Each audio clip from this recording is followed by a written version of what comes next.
Naam, ndugu mtazamaji wa Ipinda Online TV, leo tarehe 24 mwezi wa 4 mwaka 2025, tupo jijini Dar es Salaam. Tupo mahakama ya hakimu mkazi Kisutu kwa ajili ya kufuatilia kesi ya mwenyekiti wa Chadema Taifa Tundu Antipas Lissu. Hao unaona hapo mbele ni jopo la mawakili 31 ambao wanamsimamia Tundu Antipas Lissu kwenye kesi yake inayomkabili. Tundu Lissu anakabiliwa na kesi mbili ambazo zimesomwa leo. Kesi moja ni kesi ya uchochezi na nyingine ni kesi ya uhaini. Hapo kwa ambayo tunamwona Dr. Nishala anakuja, na tunamwona mwanasheria Mugwai, tunamwona Peter Kibatala, tunamwona Michael Mwangasa, tunaona na washeria wengine mbalimbali ambao hao ndio wanasimamia kesi ya Tundu Lissu. Na ikumbuke kesi hiyo leo imesomwa kwa njia ya mtandao, ambapo Tundu Antipas Lissu ambao ni mteja wao wanadai kwamba aligoma, kwamba kesi yake inatakiwa isiwe ni ya ndani, iwe ni kesi ya nje ili isomwe na isikilizwe na wananchi wote kwa sababu ni kesi ya umma. Lakini hakimu mkazi Kisutu akasema kwamba yeye hiyo kesi anaweza akaiendesha kwa njia ya mtandao, hivyo ikaendelea kusomwa. Leo tarehe 24 ya mwezi wa 4 mwaka 2025, kesi mbili ambazo zinamkabili mwenyekiti wa Chadema Tundu Antipas Lissu zilitajwa hapa mahakamani. Mtuhumiwa au mshtakiwa Tundu Antipas Lissu hakuja mahakamani kwa sababu mahakama ilikuwa imetoa amri jana usiku kwamba kesi hizo zitaendelea kwa njia ya mtandao. Na hiyo ni taarifa ambayo mawakili tumeipata saa 3:07 usiku. Mara ya kwanza tulikuwa tunaamini kwamba kesi itasikilizwa kama ambavyo ilikuwa imeamriwa mnamo tarehe 10 ya mwezi wa 4 2025 kwamba zingetajwa leo na pengine na maelekezo zaidi. Ile kesi ya kuchapisha habari za uongo ilikuwa ni kwamba leo ndio ifanye usikilizaji wa awali, na baada ya hapo kuweza kupata amri nyingine kuweza kujua nini kitaendelea, kwa sababu upande wa mashtaka walikuwa wameshaambia mahakama kwamba upelelezi umekamilika. Ile kesi ya tuhuma juu ya uhaini, hiyo tulikuwa tunaambiwa kwamba upelelezi umekamilika, na leo ilikuwa ni siku ya kuweza kutajwa kwa kesi. Lakini sasa ambacho kimejitokeza, mteja wetu Tundu Antipas Lissu aliambiwa kwamba kesi itasikilizwa kwa njia ya mtandao, na yeye akiwa anafahamu haki zake kabisa za kikatiba na za kisheria kwamba ana haki ya kushiriki katika mwenendo mzima wa kesi, na kesi ilikuwa imetoka kwamba tungeweza kusikilizwa kwa njia ya yeye kuwepo mahakamani, basi yeye akuwepo mahakamani, na alikataa kule magereza Ukonga kushiriki katika mwenendo mzima wa kesi kama njia moja hapa kuweza kutuma ujumbe kwamba kama kwa kuwa makosa ambayo ameshtakiwa nayo ni ya kijinai na ni makubwa, na yeye kama kiongozi wa chama cha kisiasa kikubwa hapa nchini, basi alikuwa na haki ya kushiriki moja kwa moja. Sasa sisi upande wa wakili wa utetezi tulijibu hoja ya mawakili wa serikali ambao wao walikuwa wameomba kwamba kutokana na mshtakiwa kutokuwepo katika ule ukumbi wa mahakama wa gerezani Ukonga kwamba kesi hizo ziahirishwe.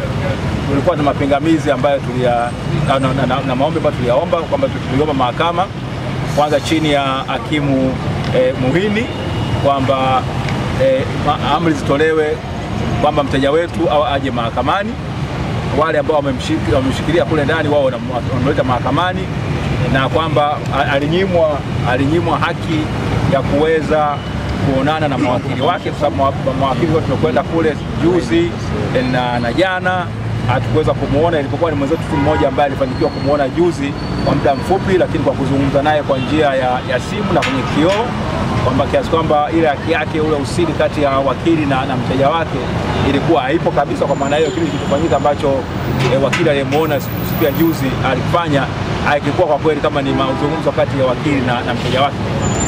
Katika kesi ya kwanza upande wa serikali ulisema kwamba unahitaji muda kuweza kuwasiliana na watu wa magereza ili waweze kujibu hizo hoja. Kwa hiyo kesi hiyo imeahirishwa hadi Jumatatu tarehe 28 ya mwezi wa 4 saa 3 asubuhi ili upande wa jamhuri uweze kujibu madai yetu au maelezo yetu, hoja zetu zile. Na kesi ya pili ya uhaini baadaye ilikuwa chini ya hakimu mfawidhi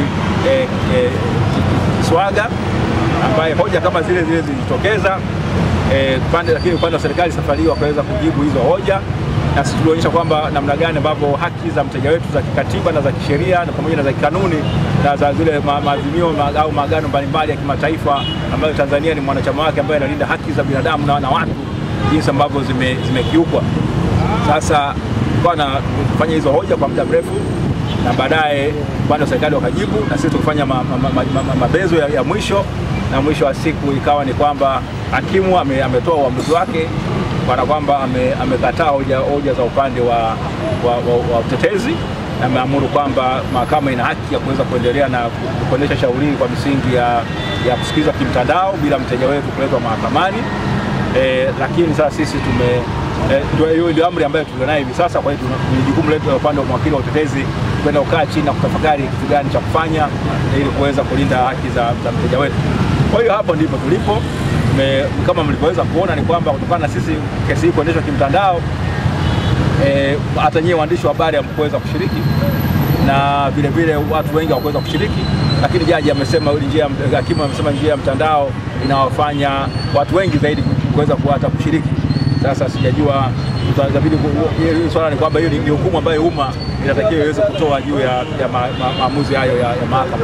Kwa hiyo hapo ndipo tulipo, lakini tunafahamu watu wengi sana ambao ni wapenzi, ndugu na jamaa wa Lissu pamoja na viongozi wenzake wa Chadema wanataka kushiriki katika kesi hii wakashindwa, na tumepata habari kwamba wengine wamepigwa, na kuna habari ambazo zinathibitisha kwamba kuna mwingine ameuawa. Sasa haya yote ni masuala ambayo kwa kweli yanatia mashaka na mustakabali mzima wa namna ya kuendesha haki jinai katika nchi yetu. Kwa hiyo basi nyinyi waandishi wa habari ambao mlikuwepo, ambao mmefuatilia hizo habari, vyema mkazichunguza na kuweza kutoa taswira sahihi kwa umma juu ya mambo yameendelea hivi leo. Lakini sisi tunasisitiza kwamba mteja wetu haogopi mashtaka haya, bali anataka ashtakiwe katika mahakama ambayo ni ya wazi, na mwisho wa siku ataweza kujitetea na ukweli kuweza kufahamika kwamba kweli na hizo tuhuma ni za ukweli au tuhuma ni za kutungwa na hazina msingi wote ule na zinalenga kumnyanyasa na kumtesa. Haya yote yatafahamika mbele ya mahakama. Asanteni sana. Mada hii nimesema ni tarehe 28 mwezi wa 4 saa 3 asubuhi. Kesi ya pili nakuja tarehe 6 ya mwezi wa 5 2025. Ndio mpango tarehe.